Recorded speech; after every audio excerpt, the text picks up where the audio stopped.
శుభోదయం మిత్రులారా. పద్య కవిత్వము రచన ఇప్పగుంట సూర్యనారాయణమూర్తి.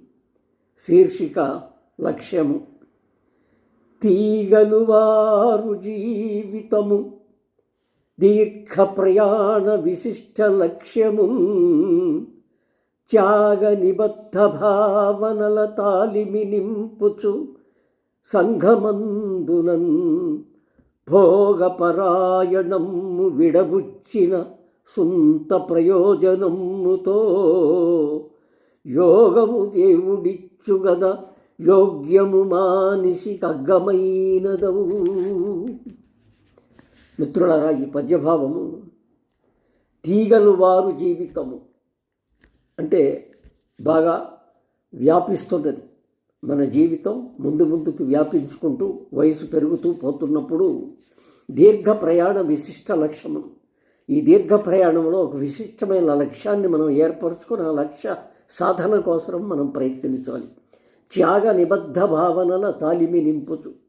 త్యాగం ఉండాలి మనిషికి. త్యాగం చేయడం అంటే ఒకటి కావాలి అనుకున్నప్పుడు వేరొకరు అడిగితే దాన్ని వదిలేసుకోవడం త్యాగం. అలాగే నిబద్ధ భావం. ఒక నిబద్ధం అంటే ఒక కార్యక్రమం పెట్టుకున్నప్పుడు కొన్ని దానికి పరిమితులు పెట్టుకొని ఆ పరిమితుల లోపలే మన కార్యక్రమాన్ని పూర్తి చేసుకుంటూ సంఘమందున భోగపరాయణము విడబుచ్చిన.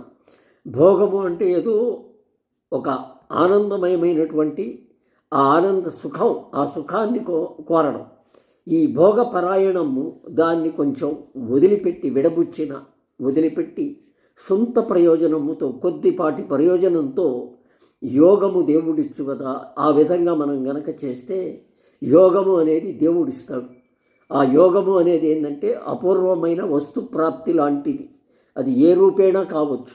ఆ యోగాన్ని మనం సాధించుకోవడానికి దేవుడి దగ్గర మనం ఈ పనులన్నీ చెయ్యాలి. కనుక చేసి యోగ్యము అంటే మనకి ఏ విధంగా మనకి రావాల్సింది ఉంటుందో, మనకి ఏ విధంగా మనకి చేరాల్సింది చేరుతుందో ఆ యోగ్యమైనది మనకి వస్తుంది. ఈ కార్యక్రమాలన్నీ ఈ విధంగా నిర్వర్తించుకుంటూ ఈ లక్ష్యంతో ప్రయాణం చేయమని చెప్పి అర్థంతో ఈ పద్యం రాయడం జరిగింది.